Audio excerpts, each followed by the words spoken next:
Hello, everyone, and welcome to another episode of the My Two Bits Gators Football Podcast. I'm one of your hosts, Ben, and I'm here with our other host, Randy. Randy, how we doing? How we feeling? How's the temperature, as it were? My man, good evening to you. All is well in the land. Temperature right now in Gainesville, we got about 77 degrees. No, outside of that, I'm sure that the temperature is good. We all wanted a little more out of Saturday, which I know we'll get into, but outside of that, we're getting ready to prepare for Kentucky. Absolutely, yes. Big week coming. Uh, we'll get into that as you said, but I have a lot of passion for this week's game as I think we'll probably unveil throughout this. But let's get us started off. As always, we run through real quick just our mission, our vision, and then the agenda for the pod. For our mission, we want to provide factual analysis of all things Gator football. To do that, our vision is to have unfiltered conversation around the product on the field, as well as recruiting and overall coaching decisions. Our analysis will be based on review of film, and while we certainly will express opinions, those opinions should be based in some kind of fact. We will also evaluate strategy and tactics, as well as player personnel decisions and on the field execution. So, for our agenda, we will first go into our Oh My segment, which will go over our exciting plays from the week in honor of our, of course, ever famous radio announcer, Mr. McHubert.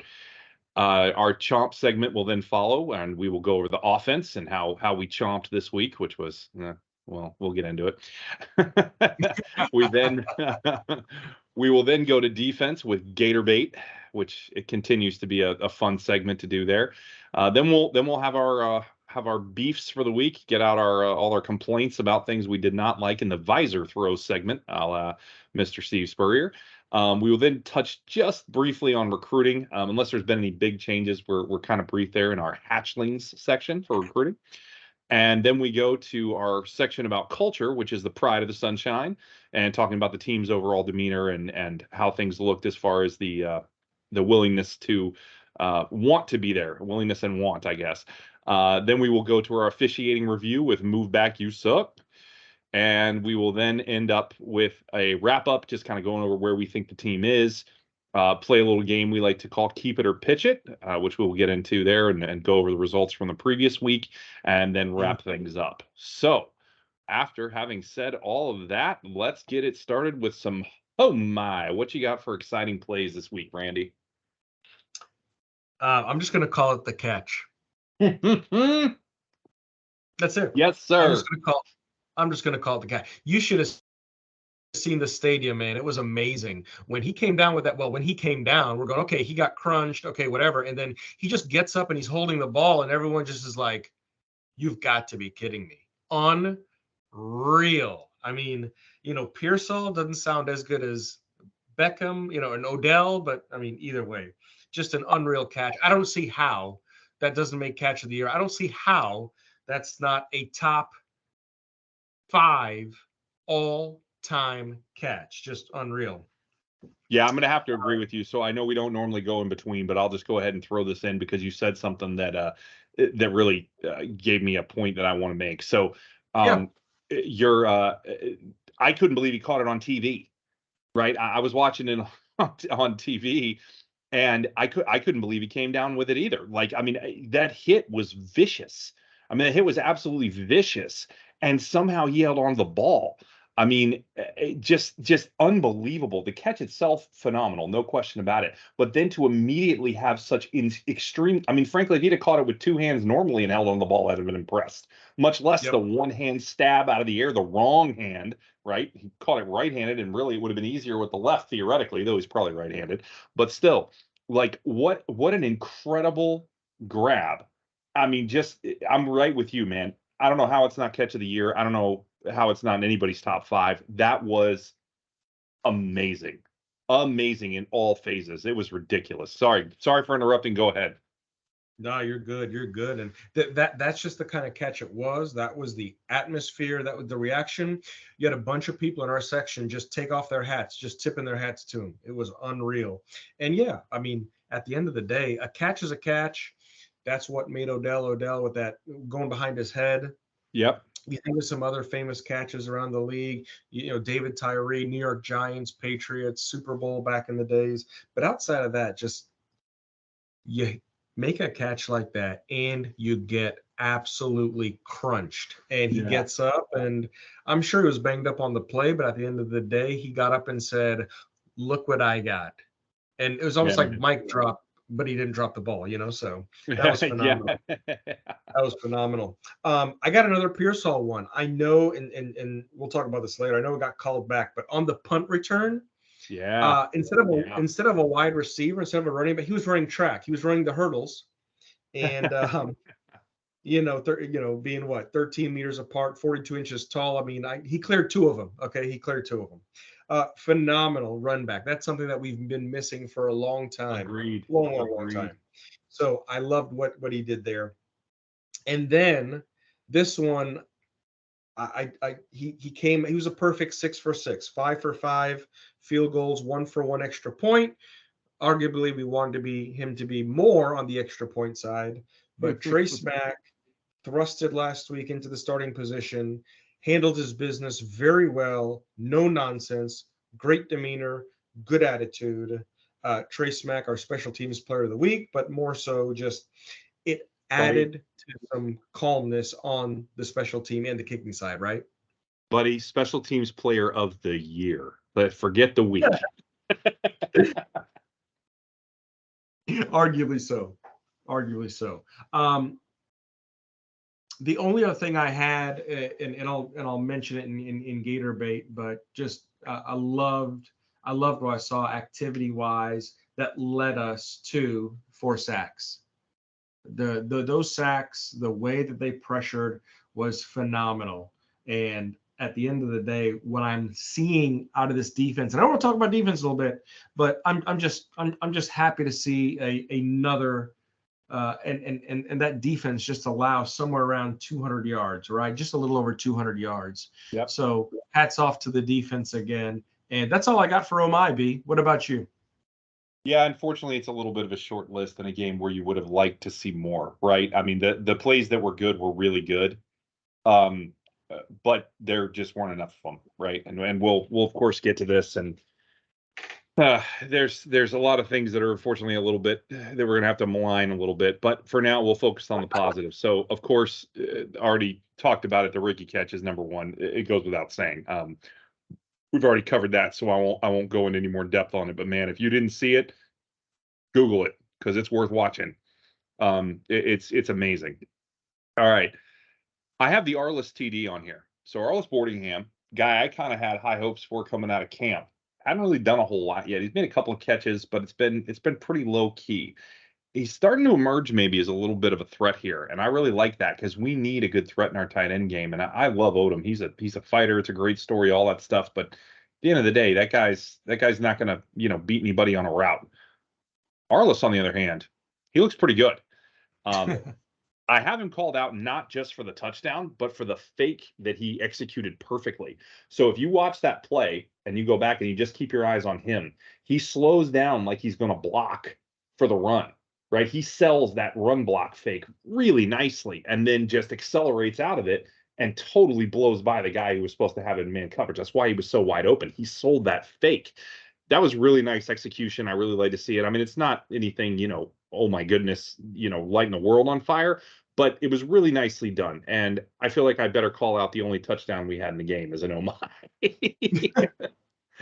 So, but no, I did think it was good for real. And the other thing I liked was Andy Jean on that reverse end around.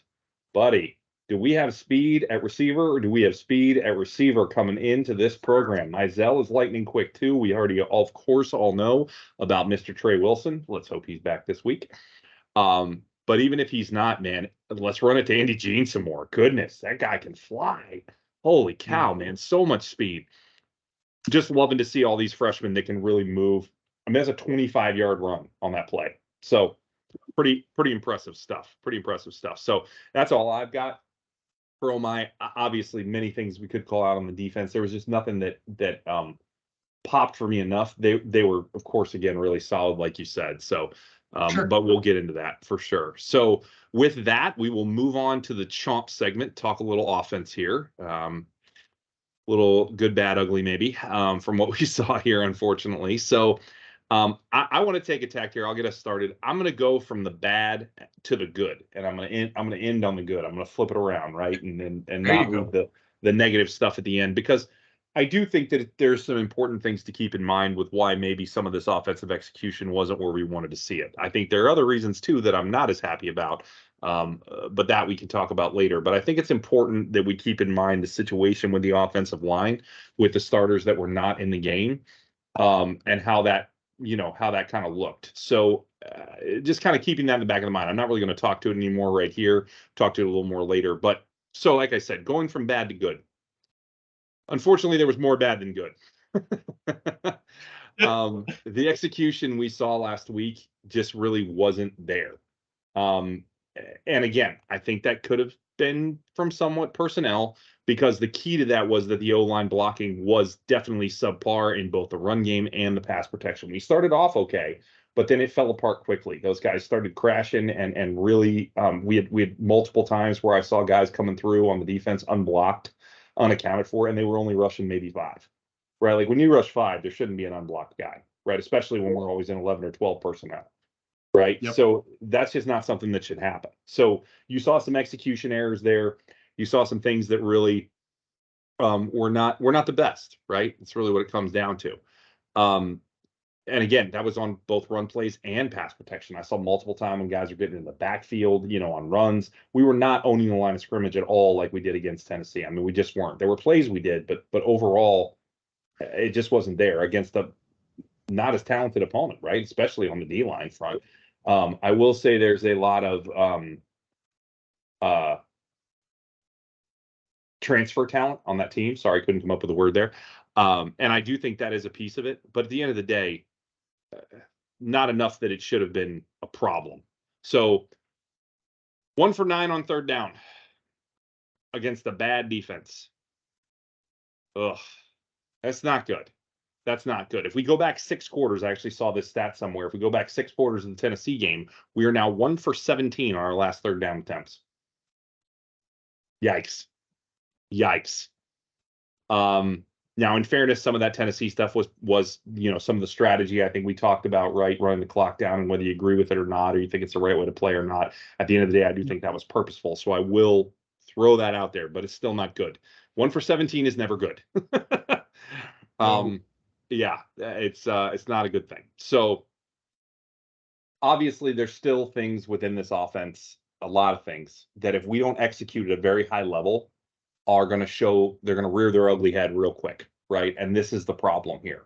This is why I'm still of the opinion that unless we see significant change, and we're running out of time to see it, right? I mean, I know it's only a quarter of season in, but still, really, no, I'm sorry, it's a third of the season. Excuse me.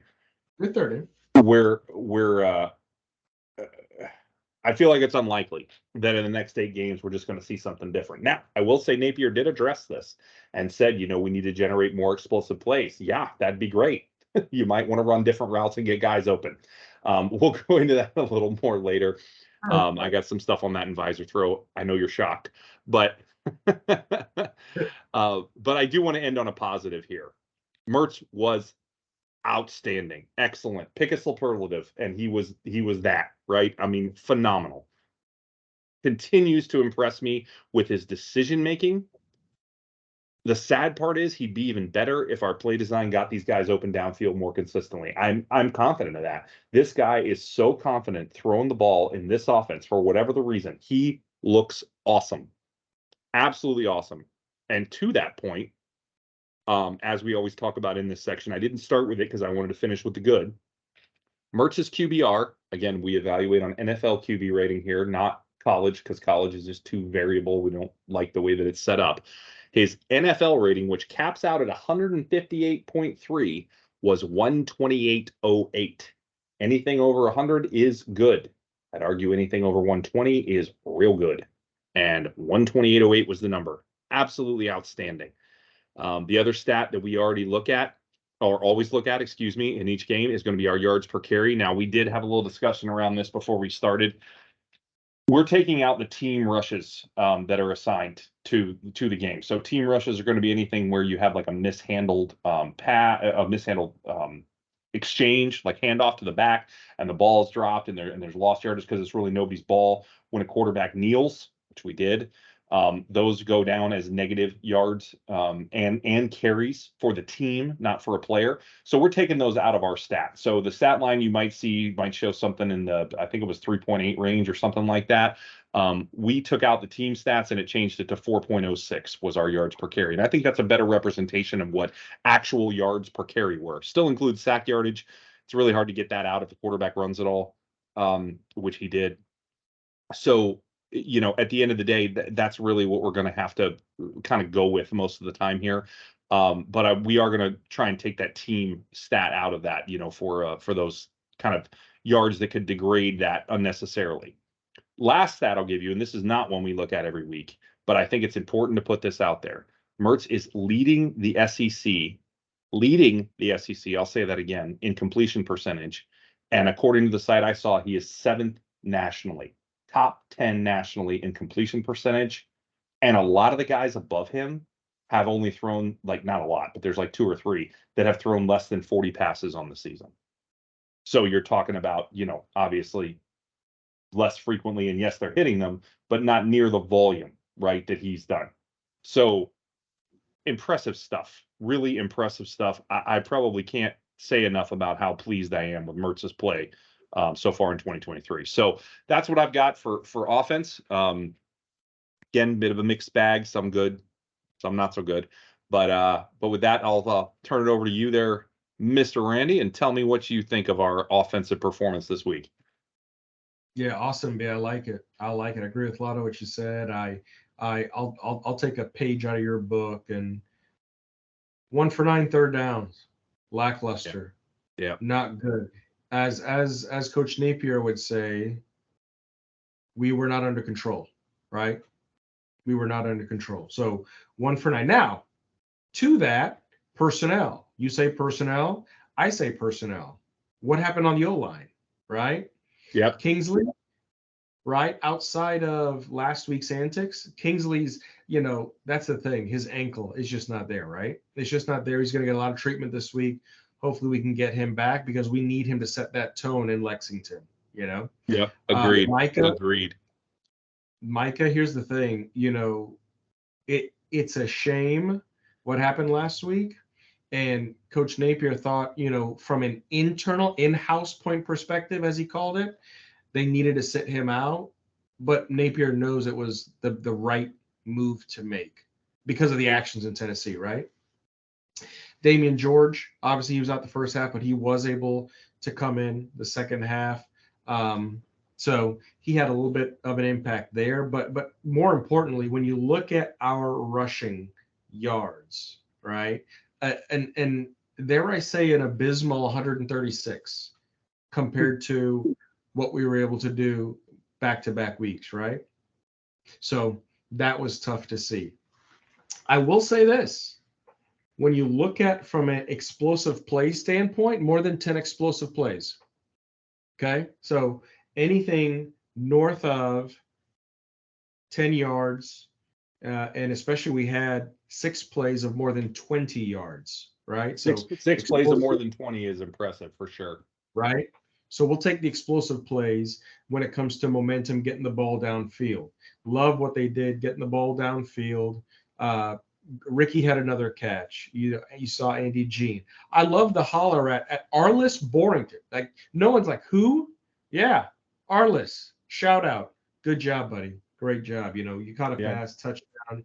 And I think Boardingham can be – I kind of agree with you. He could be a potential weapon because he's as big as Odom. And no disrespect to Odom, but, he's got a little bit more speed, a little bit more pep, snap in the route running. Maybe that's a good thing, right? For sure. So that's pretty cool. Outside of that, Mertz just continues to be Mertz, right? So 2 stats I saw. He's over 70% completion, right? He's over 75. Right? Here's the thing. 4 straight games ties the longest quarterback streak at UF in the last 20 years. Wow. Wow. Holy smokes. Right? You got to And go back to Sexy Rexy, I guess. Right? And then you take it a step further at, I'm not sure if you got this one from NCAAstat.com. I went over to NCAA Stat. They had him at 77.8% completion percentage through 4 games, and they had him at 5th in the nation. Okay. So that happened at 5th. Way. So mine was from a different side on the ranking, but yeah, I mean, no, that's awesome. That's awesome. Right? Phenomenal. So again, field general. He is, and according to Coach Napier, he's excited for Graham. He said Graham's happy. He's playing football. He's learning the system. He loves the energy. He loves the environment, and he is happy to see Graham thrive. And he feels like Graham has more in the tank. Hello, that'd be great. That'd be great, well, right? Yeah, give him the chance, and maybe we'll see it. yeah, that'd be phenomenal, right? So outside of that, and here's the other thing too that I saw, right, Saturday night that I hadn't seen Graham do, and that's not protect the football. So that was tough to watch, that fumble, right? That was tough to watch that. And again, no interceptions, good, but it's tough to watch that fumble loss. It was tough to see Graham take a couple of big hits. Yeah, agreed. So that was not cool. 59 plays this game. 59 plays, probably about probably 10 under than what we should have had. Yeah, that's really low. Really low. Nice stat there. Yeah, 59 plays. And here's the thing. Our time of possession was 31 minutes, 35 seconds. The 49ers, which you should be on the West Coast, but whatever, the 49ers, 53 plays, 28-25 time of possession. That's a little bit too close for comfort, Yeah, it really is. It really is. Yeah. And outside of that, you mentioned it. I mentioned it. I'm not going to harp on it too much, but when you look at what happened on 3rd down and you look at some of the other inefficiencies with the red zone, technically we're 5 for 5 because Trey Smack went 5 for 5. But outside of that, I think we're going to, I could be wrong, but I think we feel much better. Let me rephrase that. Gator Nation feels much better about this game if we've got 17 to 21 more points on the board, period. Agreed. We should have had at least 2 more touchdowns minimum. At a minimum, that would only be 14, of course, but I really think that should have happened. I don't think there's any doubt. Again, we get into some of this play calling in the red zone, and it bottles up. And the red zone bottles you up anyway, right? The position of the field does that. But Napier seems to like almost lean into being bottled up and play like he is. Instead of trying to use the space that you do have available on the field to your advantage, and that just doesn't seem to happen. I get it's a running team. I get it's a run first team. I guess I should say run first, not running. Yeah. But but that doesn't mean that there still aren't things you can do that are creative. Look at the touchdown. The touchdown play was beautiful. That was a awesome play call. That was beautiful. I have no objection to that play call whatsoever. Right? I mean, that was executed to a T. Make it look like a run, and then fake him out and run him out, the backside, and it's wide open. That's great play design. Where is that? Consistently, it's just not there. It's just not there, and it's frustrating for sure. Agreed. But yeah, that's all I got for Chomp, my man. A lot of echoes here, and a lot of same things across the board. But either way, mediocre to underwhelmed. Although we're not going to complain about a victory, but that's again, right. That's right. Slightly underwhelming. Agreed. I think that's fair. And I want to go back to one thing you said just real quick.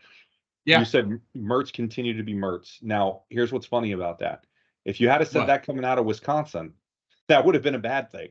But so far in Florida, it's a great thing. So it's just very interesting. So he's continued to be Florida Mertz, not necessarily the Mertz he was before, which is awesome, man. I'm loving it. I'm loving seeing it. He's been a real bright spot so far this year, and not to say he's the only one. Certainly, we'll talk about some of that in a minute, actually.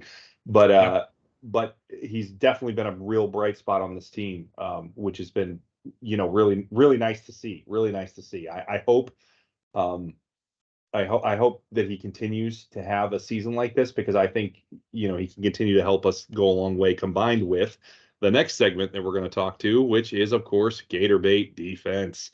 Let's go. Why don't you start us off here, Randy? Give me your thoughts on the defense and how it continues to impress. Man, I tell you, this is a fun group to watch. They allowed 133 passing yards, 77 rushes, 77 rushing yards, 210 total yards, 10 first Yeah, buddy. downs. 10 first downs. That's it. Yeah, actually surprised it was that many. Right. First play of the game, or, the first series for the 49ers. Had the opportunity to get a loose ball close, very, very close. I think that would have set a different tone for the rest of the game. But either way, happy that they're really able to keep the 49ers 3 for 13 on third down. So very good there. No complaints. I want to shout out a couple of guys here, right? Kelby Collins, Mitchell. Yeah, buddy. Williams, Nunnery. Now Collins, especially because this, I think, was a nice game for him, a nice coming out type of game. But according to Pro Football Focus, Kelby was almost at an 80, right? Mitchell was 78.9. Scooby, 78.2, got himself some snacks. Nunnery was just under 76. So really, really good to see that core getting the reps in, playing very well, playing really good positional football. And I think, B, it was really tough when you look at what happened over the past 3 years and you look at the progression or the development of Ventrell and kind of what he's meant to this team, especially over the past year. And before he left, and to see this core just kind of pick right up and take the reins, take the responsibility and own it has been really good. We had a TJ Searcy sighting coming off the edge, right? Yeah. We've had more than one of those, but yeah. Right. So, and that's the thing, to see him that way in the second quarter, we like we mentioned earlier in the season, hope to see a lot more of him, but really excited to see him coming off the edge the way he did in that second quarter with about 3 or 4 minutes in. So quick, so fast. And sometimes you just wish that, like I mentioned before, play loose, play free, but in control, in your lane, in your zone. So he did just that. Castell, I'm gonna call out Castell here for a great tackle for loss, a 10-yard tackle for loss in the third quarter, where he bottled up his man one-on-one, great fundamentals, hip square, shoulder square, lunge forward, wrap him up, down, right? Phenomenal. When you look at what we are doing on the defensive side of the football, right, at 5.3 yards per attempt on the pass and just under 2.6 yards per rush, a number, I didn't stutter, Gator Nation, a number 5 overall defense, allowing just under 245 yards per game. Can't say enough about AA Battery and the crew and what they're doing, how they're looking, the attitude, I'm gonna see if I can get this going here. Hashtag Swamp Swag. I love it. Big Dez flinging people around like they're rag dolls, right? Love Dez, in the third quarter, right? So it's different things like that I love seeing. And when you look at, we all watch Swamp Kings and we know what those defenses in the past look like. If we get to the point where this defense, they're playing really good positional football, playing within the scheme, playing their lanes, and everything else is maturing the way it should, right? There's no reason why that they're getting to spots before the offensive player gets to it, and they become even more dangerous because now they're just daring the quarterback to throw the ball. They're daring offenses now. Go ahead, run your scheme. We got you figured out. We're faster. We're better. We're smarter. We're going to be there. And so that's what's most exciting about the Gator Bait section for me, is just seeing what the defense has done, the progression through the first 4 games of the year, and all that there is to come out of this group. And they just continue to get better. And we've got a lot more weapons than I think people realize across the nation. Yeah, man. Well said on many fronts. Love some of the stats you brought up there. I have a couple of the same, actually. I also compiled one of my own that I think is kind of cool.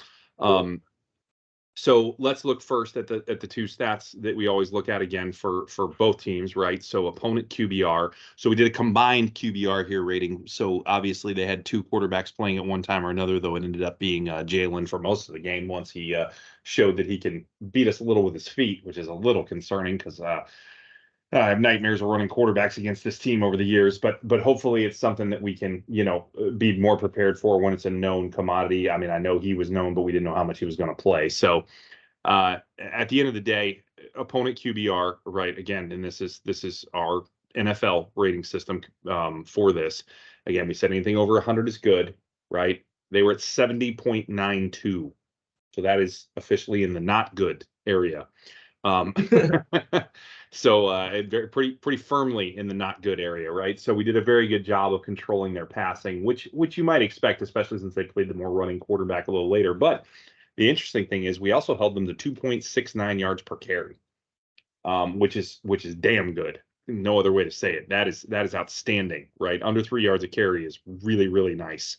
Especially when, we did give up some of those runs, right? It means we really snuffed it out the rest of the time. Great call out on a couple of different plays that we saw, right? A couple of different things. Castell's tackle, that was even more impressive. I wanted to say something on that. He read that play perfectly, right? He's coming in on a blitz, and then the quarterback throws to the wing, and he reads immediately that it's behind the line, knows that it's going to be a secondary throw. So that guy's not going anywhere. So he just bull rushes him, and it's over. The play's just blown up. I mean, you couldn't have done that any better. Great read, great instincts, great tackle. To your point, really nicely done on that play for sure. This defense just continues to impress overall. We had a few missteps. Did have a blown coverage on the tight end that was pretty gnarly. We left him in a lot of space. And we did have a few missed tackles again, but not a ton. I don't have a number. That's a stat, by the way. It's extremely hard to find. We've looked for it before. I think Pro Football Focus does track it somewhere, but it's really hard to get it. So because they kind of put it into their rankings and then you only see their rankings. So at the end of the day, did have a few that I noted and saw, but overall it really wasn't that bad. As I mentioned, we do, seem to still have our struggles with running quarterbacks a little bit. I hope this is something that we do work on. I think a lot of it comes from over pursuit for the sack, right? We got to hold that pocket better and have better spacing. And if the rush is going to come on these, running quarterbacks, it's got to come more from the inside, or it's got to come out and around from the outside. It can't be guys on the outside going inside, right, with a spin move or a swim or whatever it might be, and coming inside their man so that you then leave the ability for him to go outside, right, around it, or slip through the middle, depending on the circumstance. So that didn't happen too much. Our gap discipline seems to be consistently pretty good with this team, especially on the D line. So there you go. Yep.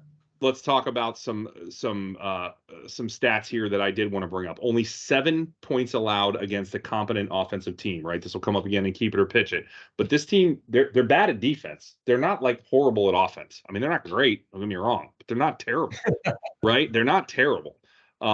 Their weakness was on defense. That's why the offensive showing was so disappointing, right? That was the real flaw in this team. If you look at the offense, I mean, again, it's nothing to get excited about, but it's certainly not, McNeese, right? And granted, the McNeese thing was because of a turnover down in the red zone. Otherwise, we wouldn't give up any points, but we only give up 7 points to a team that again is competent on offense. That's really impressive stuff. As you mentioned, ranked now 5th in the country. We went from 3rd to 10th to 5th, right? Playing Tennessee, obviously, will do that. I'll bring you down a little bit, but we come right back up after this game, and we are still, I say it every week, number 1 in the SEC. And I cannot stress how important I think that is. If you are the number 1 defense in the SEC come the end of the year, granted, it's a long way away, but if you're the number 1 defense in yards per game allowed in the SEC, you're going to win some football games in the SEC, period. No, there's just no two ways around it. You are going to win some football games and more than a couple, right? So last stat I got for you, I kind of built this one out. So it's actually not as much of so we've only allowed 54 points all year, right? Right. And I was kind of thinking to myself, I feel like the second half defense of this team has actually been really good. That's because it has. The only team, so 2 things. One, the only team that has scored more than us, if you take out the McNeese touchdown and call it a garbage TD. But the only team that has scored more in the second half than they have in the first half against us is Tennessee. And that was only by 2 points. Yep. Right. They had 7 in the first half, 9 in the second half, right, when we played them. So that's impressive in and of itself. In addition, we have only allowed through 4 games 23 second half points. So we are averaging under 6 points allowed in the second half of games this year. We are also ranked 18th, top 20 in overall scoring defense now after this game. So that stat's getting to be more impressive too. So you're top 5 in yards per game allowed, you're top 20 in scoring defense. I mean, man, you talk about overall team defense stuff. When you start compiling a lot of those, higher level analytics, this is going to start looking really good. I mean, really good. So we'll check that out, at the end of the year and kind of compare it to where we were and some of the predictions we had at the beginning of the year for where this team would finish. But man, it looks like they're going to not only hit our expectations, but they might very well exceed them the way we're trending. And I'm really happy to see that. So, again, just overall, I'm not sure I could be much happier with the defense, quite frankly. It's really, really good. Yeah, we had a couple misplays. That's going to happen, right? It's not perfection. It's not ever going to be.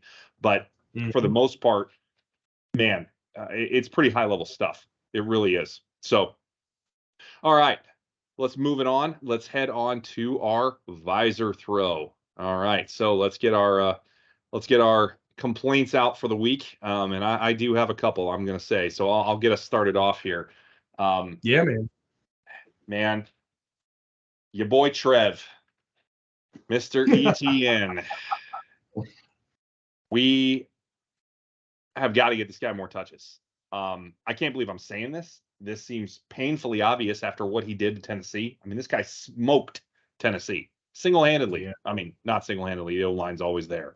Don't get me wrong. The O-line absolutely plays a role. But he made a lot of impactful plays and did a lot of things on his own, too. So I'll give you some stats. This game, 8 carries, 48 yards. That's a 6-yard per carry clip compared to Montrell's 16 carries. That's right, folks. Double for 63 yards at a 3.9 per carry clip. Overall season averages for the two, 6.7 for Trevor to 4.6 for Montrell. Now, don't get me wrong. I love Montrell Johnson. I think he's a great back. I think he's a nice combination of kind of speed and power and some agility. Really good vision. Always hits the right gap. Always, man. The guy is just he never misses a hole that he should. He's on point. He's a solid running back. Do not get me wrong. I am not saying this to disparage him, and I'm not saying he shouldn't get any carries. He should. But he should not get double the carries that Trevor Etienne does. Period. This has to change. Now, the only thing I can say is maybe we limited Trevor's carries because we know he's the bell cow and we don't want to get him hurt in a game that is not one we should lose. I don't think that's a strategy that Billy really implores typically, as far as, not playing his players. Heck, we played all our starters basically, well, not all our starters, but a lot of starters till the end of the game, at least on offense. It's got to change. It's just got to change. It should be the other way around. Trevor should be doubling Montrell, not Montrell doubling Trevor, period. I mean, he's better. He's better. He's faster. He might even be stronger. Honestly, that guy does not go down. He really just needs to be the guy. And right now he ain't the guy. I'm not saying that he's necessarily second fiddle. I think they do a pretty good job of keeping him even most games, not in this game, but in general. But he needs to be the guy. Like, it's time. Enough is enough. Put the guy who's averaging, I think, for his career over 6 yards a carry, which is insane. He needs to be your starting running back. I mean, just enough is enough, frankly. So that's all I got to say on that. Special teams. Again, now, obviously, we had a special teams pro, very big pro in Trey Smack. Very excited that we have a kicker that seems at least somewhat competent. If I remember correctly, he played a little last year. I don't remember the circumstances if Mahalik was injured or what the deal was, and he was not so great at place kicking, meaning yep. Smack. He sure seems better now. as you said, 5 for 5, including a 54-yarder, 7th longest kick in Gator football history made by him, by the way. Longest since Eddie Pinheiro in 2017. What did Eddie Pinheiro go do? Oh, play in the NFL. Oh, okay. So he might have been good. So, so I think the kicking thing is better. But my beef is with the lack of discipline, yet again, and multiple penalties that negated good returns. You called it out earlier. Ricky had a great return. He also had a decent return that was also negated by a penalty. Yep. We also had twice on defense on special teams, right, when we're lining up against kicks, that we put 10 players on the field, not 11. What? Come on. I will get the Keyshawn Johnson out and go full. Come on, man. Like, let's go. This is ridiculous. This has to stop. The change whatever needs to be changed. And frankly, I don't think Billy took good accountability for this. He was asked about the 10 players on the field. He was asked about this, and he kind of said, oh, yeah, well, this happened because of such and such, and so we're okay with that. And I'm like, you should never be okay with that. You should never be okay with 10 players on the field when you get to play 11. Come on, man. Not okay. Not okay. So I'm getting a little ranty and ravey on this one, but I'm tired of talking about the same things, and here I'm going to go talk about something I've talked about every week, which is here we go with play design again. Even against a bad defense, and I'm in a bad defense. This defense was horrible statistically. We cannot get guys downfield open consistently. Yeah, I know we had a couple of plays, but that was kind of it. Once again, Mertz is looking. Why do you think Mertz got sacked 3 times? Because he's looking downfield and there's nobody open. It keeps going back to the very basic route combinations that we are running with these receivers. I know I've beat it to death, but I've got to keep saying it because it continues to be a real problem. And again, if something that is not addressed by basically this week going forward, unless he shows signs, somewhere along the line of doing it not only once but consistently, meaning Napier, then I don't think Napier should be the offensive coordinator next year. That is my current opinion. He now has to change my mind, and I don't think he's gonna. So I really think Napier's got a lot of things going for him as a coach. I'm not trying to dog on him at all. I think this just, what worked at Louisiana is not working in the SEC. It just isn't. So it's time to turn over the reins to somebody who can do it better. And that's where I'm at with it. So those are my visor throws. What you got, man? Tell me your rants of the week. Awesome, man. Yeah. No, I agree with those. Your visor is filthy. We're eating some Tide and OxyClean and a Boost. Yes. Yes, we are. So either way. Well, cool. A couple of mine. I'm not going to rank them. I'm just going to list them. Yeah, I'm just going to list them that way. 33-yard line, 49ers territory after a punt in the second quarter with about 11:10 to go. We get the ball, and we cannot capitalize to save our lives. Great field position, 33-yard line in 49er territory. And after a punt, mind you, flip the field, everything's great, momentum there, and it just stops on a dime, it seems like. That just kills me, absolutely kills me. Jakeem Jackson, okay, going to the second quarter, and many of you might remember this, comes around the backside, almost gets a sack. But what does it lead to? A big gain by that tight end that led to 1st and goal. And that 1st and goal 2 plays later led to a rushing touchdown for their backup or their running quarterback. That play, I tell you, if he was just a half a second to a second quicker, that changes everything. They don't score. I think a quarter of the second might have done it, man. I mean, it was a bang bang throw hit. Bang bang. Just a little earlier, and he just at least disrupts that throw, if not gets a sack. One of the two. 100%. All right. Okay, next one. 2:30 to go in the second quarter. 2:30 to go in the second quarter before halftime. 2-minute offense? Anybody? Do we want to work on anything? Yeah. Should we try and hurry it up? Should we try and get to the line? Should we? Yeah. No. Okay, we're just going to be content going into the half and okay, cool. Yeah. All right, we'll let the game come to us. Okay, didn't have the best first half. All right. Holy smokes, Batman! Holy smokes! So that's frustrating. About 18 seconds left in the second quarter because, oh yeah, by the way, since we don't have a 2-minute offense, we had to punt the ball back to the 49ers. Mm-hmm. About 8 seconds to go, going into the halftime. Castell, again, good game, but a bad angle here let that 49ers quarterback go by and picked up a solid 17, 18 yards. That really put them in good position. Thank goodness they really didn't execute from there. Yep. No, agreed. Right. Mertz losing the fumble to start the third quarter, right? You just went to half. You just got pumped back up. You're coming back out. Second half, 0-0, and you lose that. You don't protect the football. Again, Yeah, but a lot of great highlights on Graham. I'm gonna have to object to that one because I don't think that's on Graham. Graham was getting ready to make a throw. That ball was back because it was making a throw. He wasn't trying to run with it or anything. I know the ball was exposed, but it was exposed because he was getting ready to chuck it, and then he got hit from behind because we can't protect. So Yeah. I'm putting that on the O line personally. We can agree to disagree. That's fine, but I'm not putting that one on him.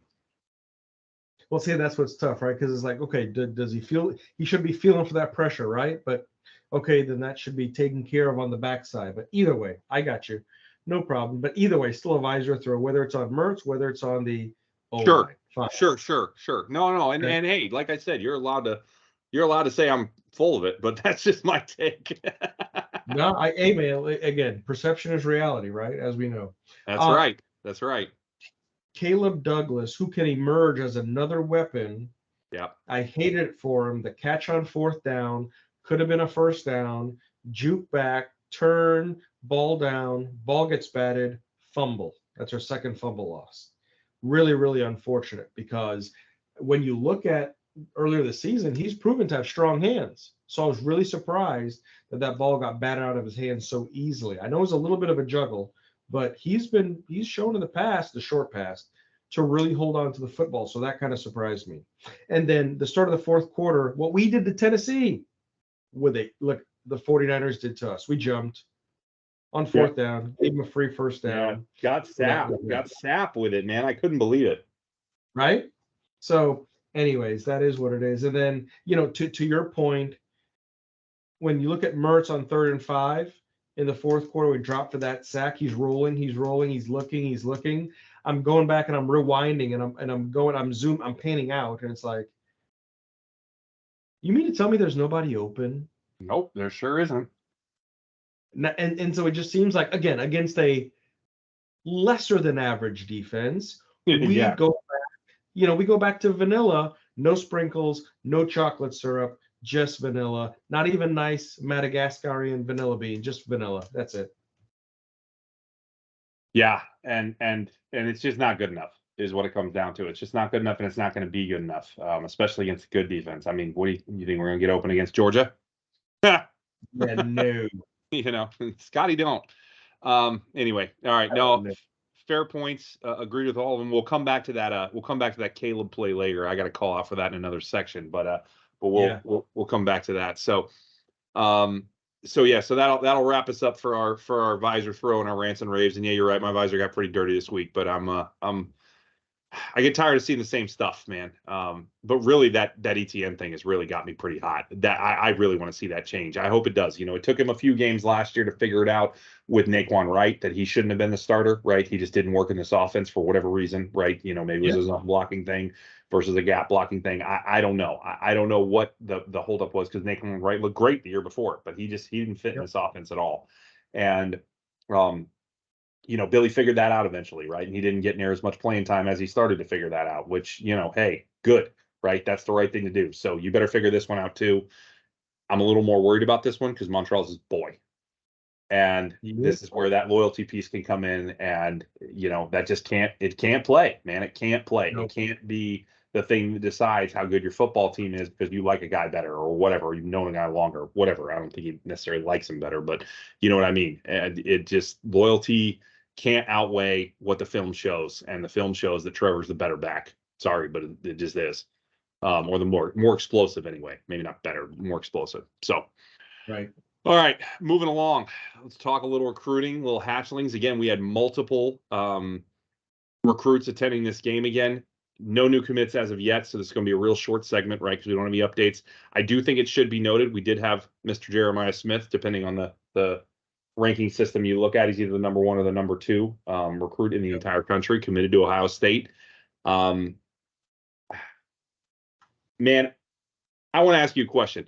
Do we have a shot at Jeremiah Smith? I'm gonna be honest. I don't think we do. I think the Lagway angle might help us a little there, because I know he knows Lagway, has played with Lagway in like, exhibition type stuff, right? And I do think that I know Lagway's recruiting him, but you think we got any chance of actually landing him and pulling him away from Brian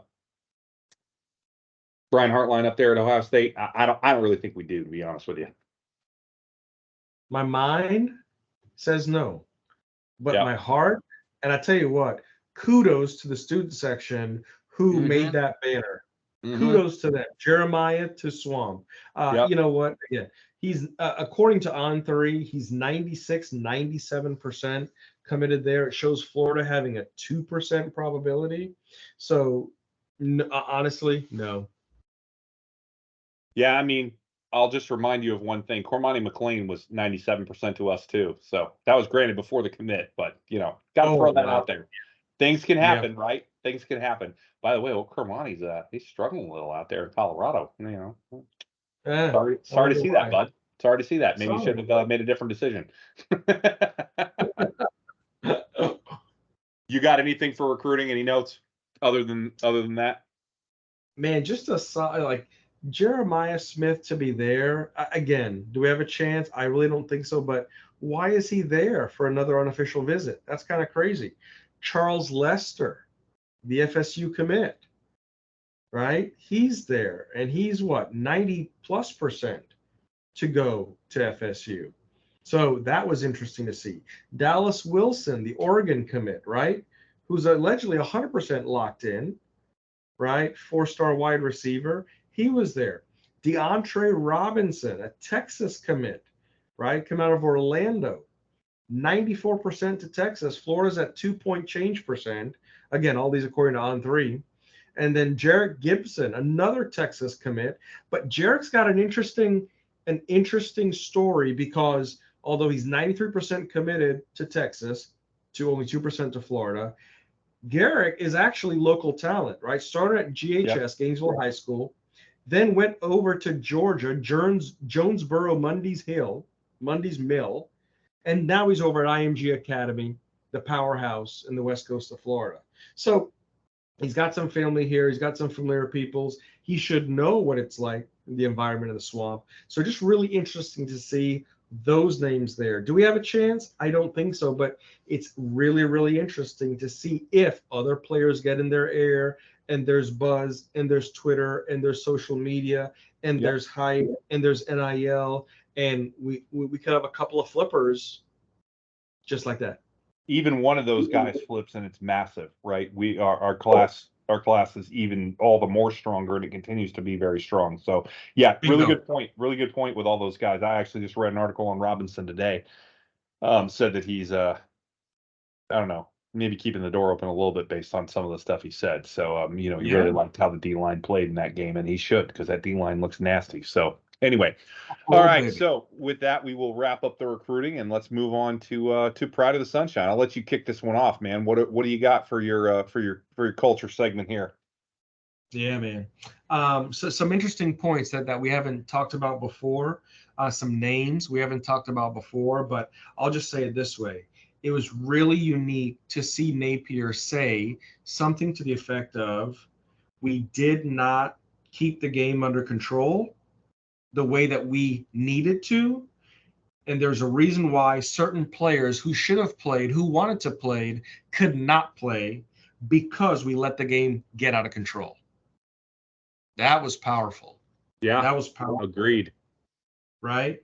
And then in addition to that, what you and I referenced earlier in the week was, he called out, right? He called out the energy and the inconsistency in practice this week. Yep. So it shows a lot of unique things as far as the pulse he has on the team with his system, with the culture, and everything else happening. So it was really interesting to see that, because I felt like from that perspective, again, coming off a high like a win at with Tennessee, against Tennessee, and everything else that happened there, you shouldn't need a whole lot of motivation. I mean, don't get me wrong. Is it nice to have Brandon Spikes in your locker room? Heck yeah. Does he Yeah. need to be there pumping me up every game? I should hope not. I should hope Right. not. So that was the other thing. And I know that there were some talks about some other Gator greats, in the locker room, hyping up, talking up, and this, that, and the other. Again, Napier has always said any past player, past coach is more than welcome. He wants them around the program. He wants them around the kids. But at the end of the day, should they be there hyping, and should they be needed to hype up? I don't think so. So that was interesting. A little bit of drama, but again, I'm not going to go into it like we were talking about days of our lives here. But Kamari Wilson, that was tough to see, right? Tough to see Yeah. him sweat in his jersey, and he didn't make the quote unquote roster. I get it. Escorted off the field in an awkward way, right? And here's the thing: highly ranked, coming out of IMG, really good talent. Allegedly beat out, not fast enough. He was asked to transition to a different position, which allegedly he declined. So again, I don't have the details on that. I'm not going to speak to it since I don't know the material fact, but that's just a shame to see, right? And outside of that, I love to see that. I hated seeing this, but when you look at Micah not playing, not just the first half because of suspension, but the second half, this is tough.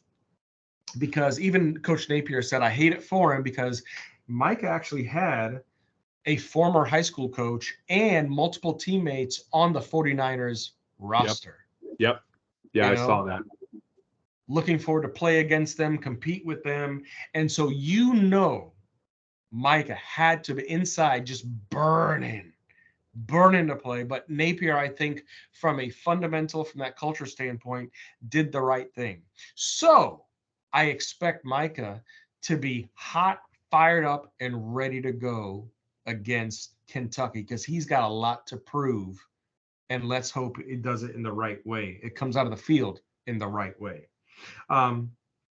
Outside of that, the Swamp showed up. Not as many as we would like to pack the house with, but either way, those are my points in Pride of Sunshine. A little bit different this week compared to weeks past, but a lot to build on either way. What do you got, B?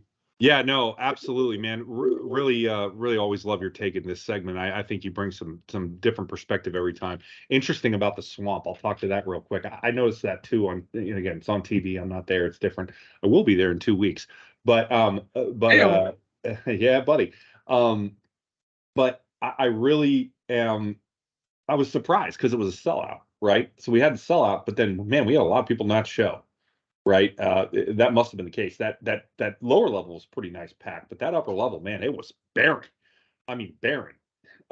Really missing a lot of people. Considering, I mean, obviously there were people there. Barren's maybe not the perfect word, but considering the sellout, there were a lot of empty spots, and I mean a lot. So, yeah, that was a little disappointing, honestly. I wanted to see a little better showing there for sure.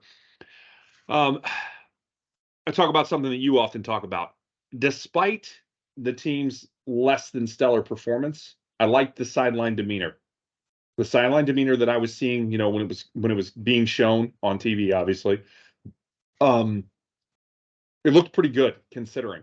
Looked like we were, staying pretty positive over there. There wasn't a lot of heads hanging and a lot of negative stuff. Now, granted, you're not losing the game. I understand that, but you're definitely not playing as well as you should be against an inferior opponent, right? And at the end of the day, I've this has been a theme that we've seen with Napier's teams, right? That the sideline does not seem to get down on itself, and I think that's why you don't see this team quit, right? You don't see the quit in this team that we see, some of the time. Now, the last couple of games, the second half execution and play calling hasn't been good, but I don't put that as much on the fact that when we're down in a game that we are never out seemingly in his tenure, and I think you can see evidence of that in that. I have the Micah thing on here too. Interesting choice. I think I get it, right? He was the one who actually squared up and, went into a full-on boxing stance at the end of that game against Tennessee. So I think, after they reviewed that film and everything else, they just said, look, man, your punishment's going to be a little more than the other guys on this team. You were down to fight big time. And that's not something that we embody here, right? It goes back to all that stuff about, being a quality person, not just a quality player. And if you need more proof that Napier believes that, than to sit a guy out against a bunch of guys he used to play against, to your point, really good point. I had that called out here too. Man, if that doesn't prove that he believes in the quality and caliber of the people on his team, not just their athletic ability, I don't know what does. So to me, that's a really good example of that culture that he is already, building, has built, and continues to build. So that's all I have on here. Those were the two that kind of stood out to me from that standpoint. Like some of the takes you had as far as just looking at individual players and what their kind of persona was, if you will, from what you could see. So with that, we will move it on to the officiating review. Little move back you suck. And I got a couple of things here. As always, this is a brief section for me, and then I turn it over to your expertise, if you will.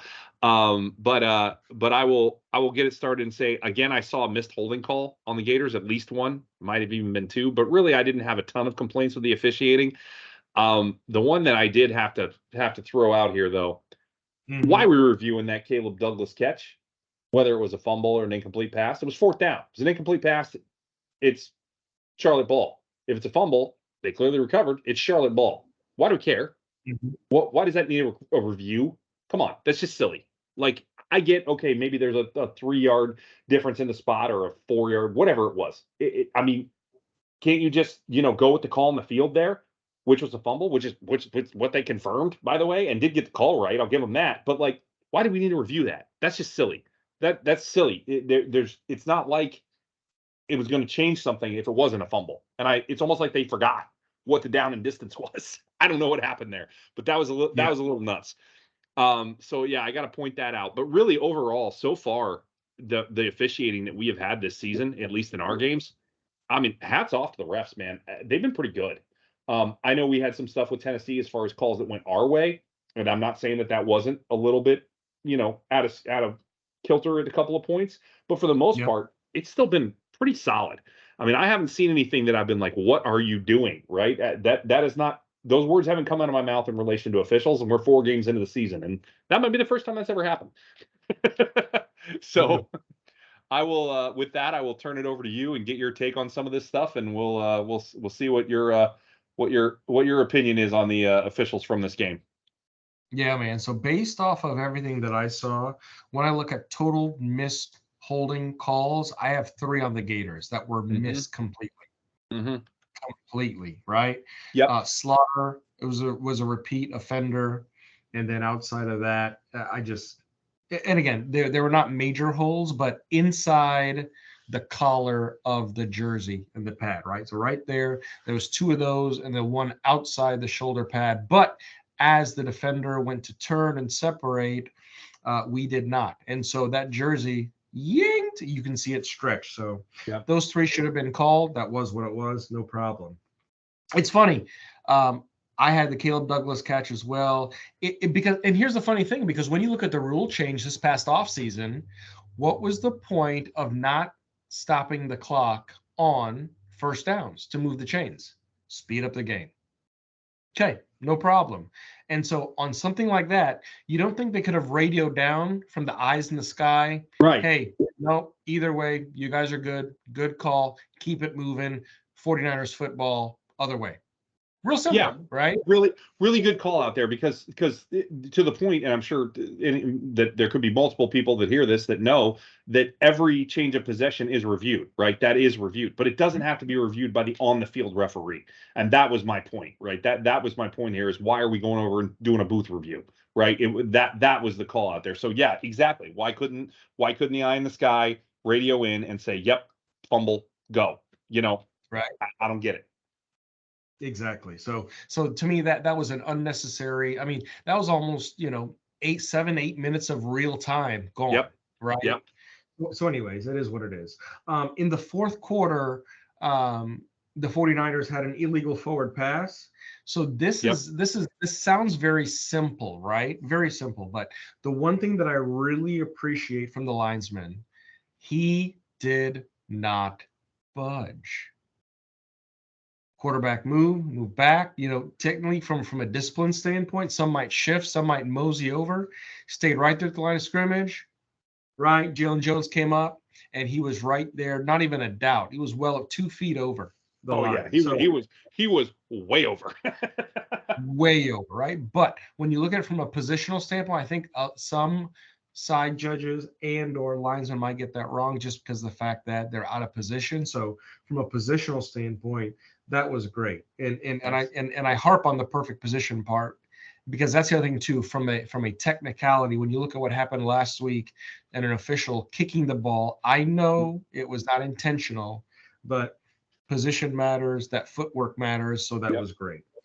The Nice. other thing that, like in last week's game, the block in the back that negated that big 22-yard Tennessee run and negated some momentum. I don't agree with the block in the backfield or on that punt return, the block in the back. Yeah. Again, I've seen block in the backs. I've seen where players get leveled. I understand the reason for it. It's player safety, et cetera, et cetera. But if it's a chip, if it barely impacts to the point where it just, it puts the defender down, but it's not a crackback. It's not something malicious. Why are we getting so ticky-tack on something like that? But yet we're going to miss a whole bunch of holding calls, which I know some people feel like, hey, there's holding on every play. You can't call them all. Okay, fine. I get it. But consistency is what we're looking for. So if you're not going to call that, don't call something like a very small chip, a very small shoulder turn, nothing malicious, nothing detrimental to the point where it's going to jeopardize player safety. That's all. Yeah, we talked about this. We talked about this last week, right? When we talked about the blindside block, right? And how severe that was versus, blocking the backs where you touch a guy with your finger and and it's a block in the back, right? Yeah, yeah. Right. We mentioned this last week. So yeah, no, I totally agree. I don't like that call either. I couldn't see that call on the view that I saw, where that happened. I actually looked for it. And I couldn't see it. So, it is what it is, but yeah, those are tough. Those are tough for sure. Right. But yeah, that's all I had for move back. You suck. Overall, not terrible. Some calls go this way, some calls go that way. But as a whole, I know SEC refs get a whole lot of criticism just because the SEC is the SEC. That's the authority when it comes to college football.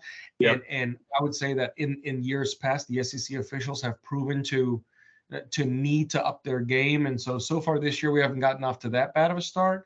And hopefully they can continue some of that good momentum and getting those number one crews on the field and calling a great game. Because again, the officials should not have any impact on the outcome of the game. So let's keep it that way.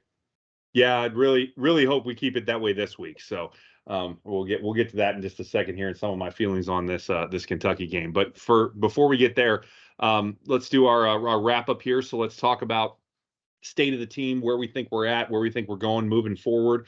Give me your overall thoughts. Talk to me, man. What you got? You know what? I think it was very good. I think it was very good in a sense. We had a game like this. All right. Because, when you look at how Billy said practice went, it was true. When you look at the reps, it was true. When you look at the attitudes, it was true. When you look at what he said about last year's team not being able to handle success, that was true. Mm-hmm. And so is this I'm not saying, I feel like Utah was more of a wake-up call than anything else, but because technically, take away 2 or 3 plays and minus 2 or 3 penalties, we're 4-0, buddy. We're 4-0, period. Agreed. I don't care what people say, right? So hopefully they've got some of that momentum, and like we mentioned about Micah being so frustrated, not being able to play. Hopefully a lot of that comes out on the field. Hopefully Kingsley, that ankle, he gets treatment, gets healed up, right? He's going to set the tone for that O-line to do their job and keep Mertz, as Napier called it, keep him clean, keep him cleaner. So that's going to be good.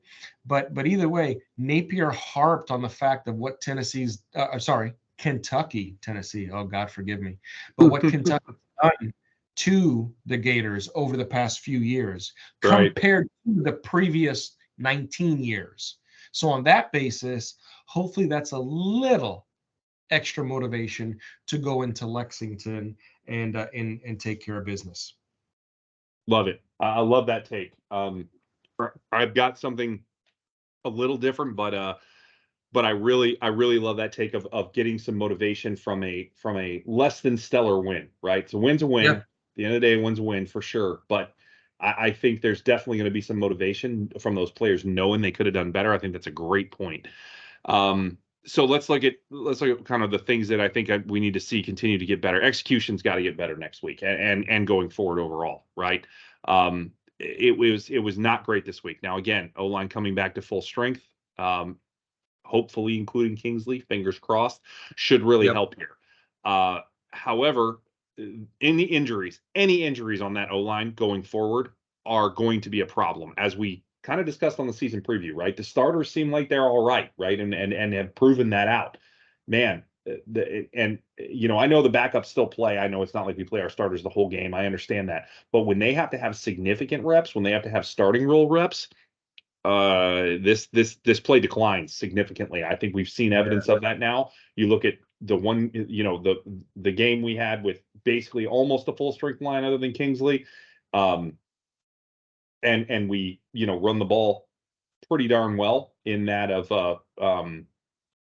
McNeese, but obviously it's an inferior opponent. Then we get a full strength line and we run the pants off of Tennessee, right? Who has a great D line and a supposedly an improved defense. That jury's out on that one. But then you go back to a incomplete line, and a very incomplete line, the most incomplete we've had in the first half, and then even going through the game, you're missing two starters. And man, you saw a real drop off there. I mean, you saw a real drop off in execution, and it's just clear to me that we need these guys playing. It's really a big deal. Having said that, the defense continues to give me hope that we can win a fair amount of games, kind of no matter what the offense does. We're almost in a Baltimore Ravens 2000 situation with Trent Dilfer. Really, really questionable offense, really, really, really good defense. I don't know the word the Baltimore Ravens defense. I'm not going there. Don't get me wrong, but I'm just saying that the situation is similar, right? We have one side of the ball here on defense that is really showing out, and I'd love to see the offense play a little catch up. But even if they don't, I think we can still win a fair amount of games, including this week. With that having been said, let's change this over and play a little keep it or pitch it for Kentucky. So results from last week. So I'll scroll back here and just look at our last week's points. So we had for our Charlotte points, right? Charlotte allows only 77.8% of conversions on the field in the red zone. Florida will be at or above our season average of 85.7. I said pitch it. You said keep it. We were technically 100%. I mean, in fairness, I didn't think it'd be because of 4 field goals. I know we had 5 overall, but one wasn't in the red zone. Obviously, the other one was the touchdown. So I didn't see that coming. I'm not going to lie. That 80% of the conversions would be from field goals, but hey, okay, technically it was 100%. So you get that one right. Our second. Yeah, absolutely. Yeah, you need the win on this one. But you're getting it. Second one was Charlotte has given up 9 sacks already this year. The Gators will have at least 5 sacks in this game. You pitched that. I kept it. Close, but no cigar. 4. Close. Real close. Man, we almost got that 5th one too. It was close. I wanted it. Yeah.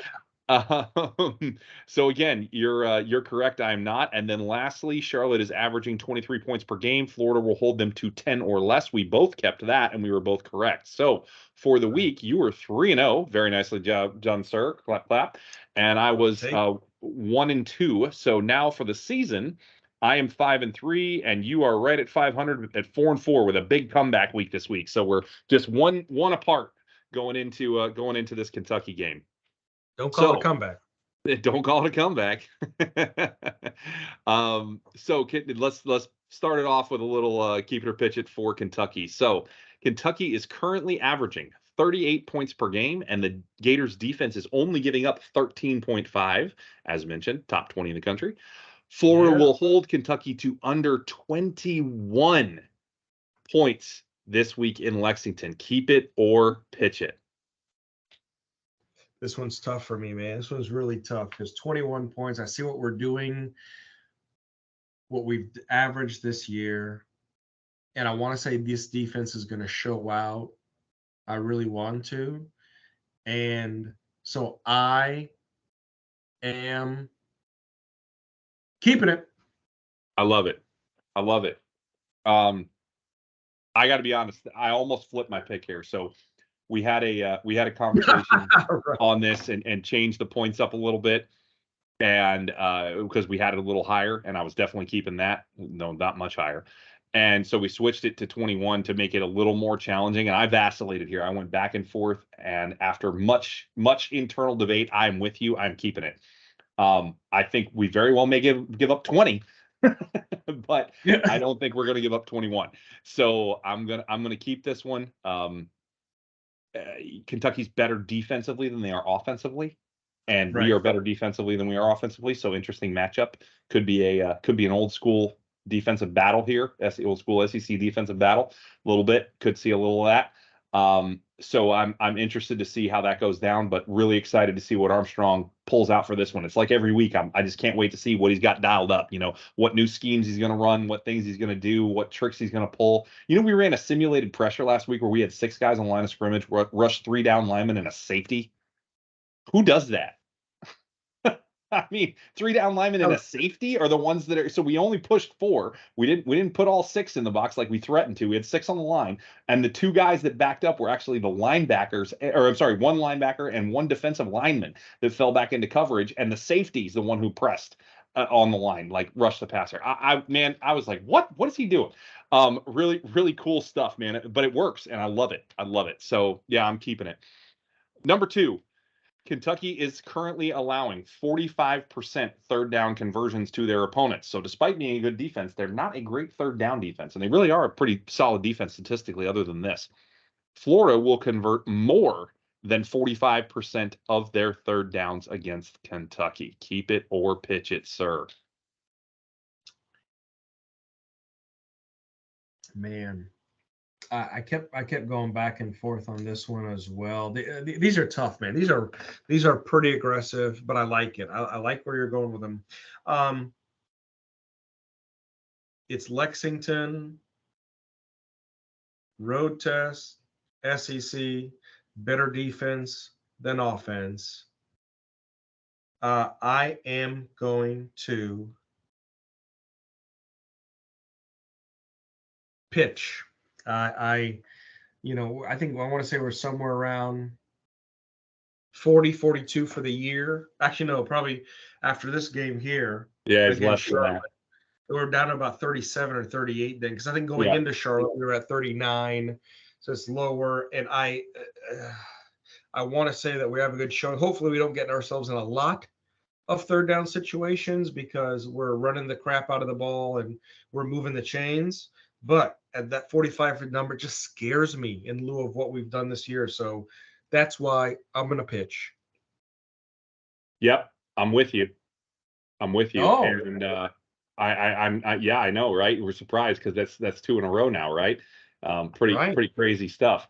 So our third down conversion, I am looking up currently and attempting to find it, and I'm not finding it actually. It looks like it's on the last page. Ooh, yeah, it's 33.3%. Tied for 115th nationally. Oh, is that all? Yikes. Yeah, that's not good. So I would love to see it improve and get above that 45 mark in this game. I would love it. I would absolutely love it, but I don't see it. I don't see it. I don't think that we can do it. Like you said, road test Kentucky, an area where we've actually had some penalty issues in the past, by the way. Last time we played, there was a penalty nightmare. Oh gosh, yes. God, I hated that game. That was terrible. We had so many discipline issues. Now, again, that was Mullins last year. Hopefully, we are in a better place in regards to that piece of it. I would not like to see this caused by penalties, certainly, but but I think we fall short. I could see us being as high as 40 and change, even, 40, 41, maybe 42, but I don't see the 45 mark, despite what they're giving up. I just don't see it. So I'm with you there. So 2 for 2, we're the same. That's unusual. It's unusual for sure. So we'll see. Well, I wonder if we match on all three. That would be a first time ever. Kentucky, number 3, Kentucky is currently allowing only 2.58 yards per carry. Wow. That's mean, man. That's really good to their opponents this season. Florida will average over 4 yards per carry, and we are averaging currently well over 4 yards a carry on the season. Right. This week. Keep it or pitch it. Okay, 2.58 yards per carry, all right? Who have they played? They played Ball State, Eastern Kentucky, Akron, and Vandy. Well said. Hold them to 2.58? Yeah. Yeah, I'm keeping that. Florida's going over 4 yards per carry. I'm keeping, no doubt in my mind, Etienne Johnson. They're going to explode for 180, 200 yards in Lexington. Let's go. Love it. Love the call. First time ever that we've agreed on all of these. I'm with you. I'm keeping this. We're going over. I love your point about the competition. I think this matters, right? So now listen, 2.58 is impressive. I don't care who you play, right? I don't think we held McNeese to 2.58, maybe close to it, but regardless, they're still playing FBS teams in at least 2 of those cases. I'm not sure about the third one, to be honest with you, but, but at the end of the day, and they did play Vandy, who is a team that is not good, but can run the football a little bit. So, so 2.58 yards per carry is really quite impressive. Having said that, though, our run game, especially, I almost want to hinge this stat on do we get Kingsley back or not. But if we have Kingsley, I'm very confident here. But I'll tell you what, I'm confident anyway, regardless of his status. I would go as far as to say I think it's over 4.5 yards a carry if we have Kingsley back. We've really shown that line knows what they're doing and can execute very well. And to your point, is going to be motivated to do so this week, I think. I think that really is going to make a difference here. But I think that'll make a difference regardless of whether he plays or not. So I'm with you. Over 4 yards a carry. Okay. I think we got it. So 3 for 3. So we'll see how we fare. I hope we are right on 2 and wrong on 1, and that being the third down conversion. But because I think in this case, we always talk about these aren't keys to the game, right? They're just supposed to be difficult picks, difficult takes, right? But I think in this case, if we hold them under 20, convert over 45% on third down, and average over 4 yards a carry, we win this football game. And man, I want to win this football game. So I'm just going to take a second here, get on my soapbox. We've lost to Kentucky 3 out of 4 years. We've lost to Kentucky back-to-back years. That's unacceptable. It's Kentucky. I'm sorry. It's not a football school. It's a basketball school. And until they start winning national titles in football, it's a basketball school. And that is the way that I will stay there. Now, has this program improved over the years since Mark Stoops has been there? Absolutely. No question. They've gotten better. They've had a couple teams that were actually halfway decent. There's still no reason we shouldn't beat them, especially this year. There's a significant talent gap in between these two teams. There is absolutely no reason that we should not beat this Kentucky team. I have this circled on my calendar all year long. I want this win, period. It is maybe the win I want more than any other, as I mentioned to you earlier when we were talking.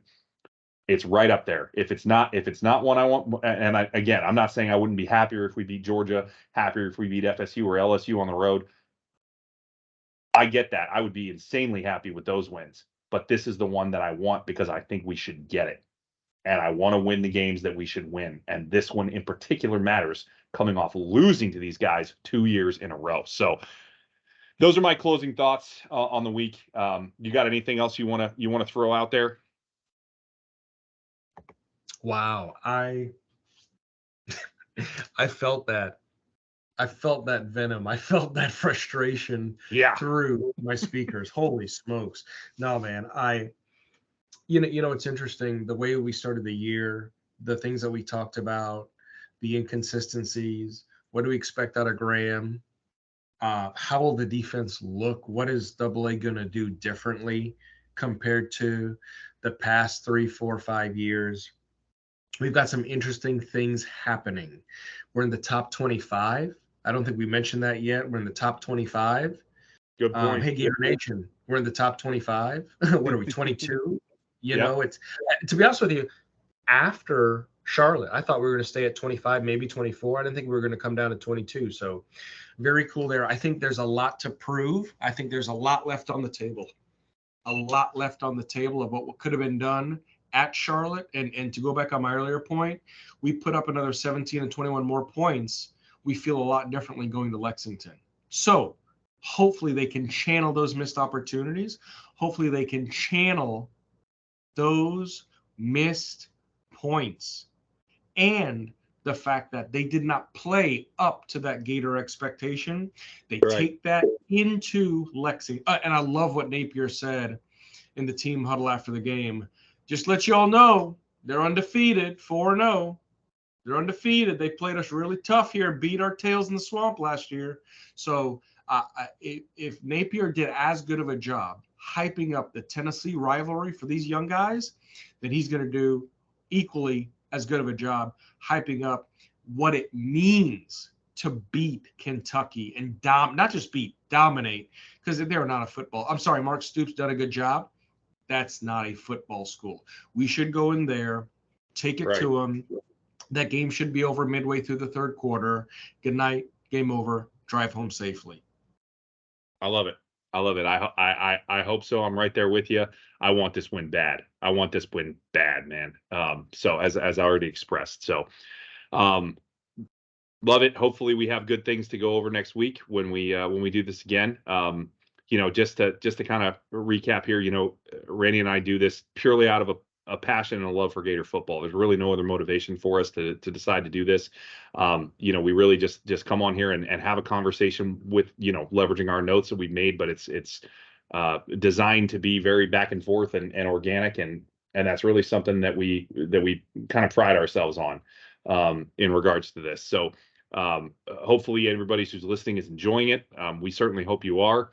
And we certainly hope we can see a nice quality win this year. So with that said, just do our sign off here. Wherever you are and whenever you may be listening, thank you very much for taking the time, and we'll see you around, Gator Nation.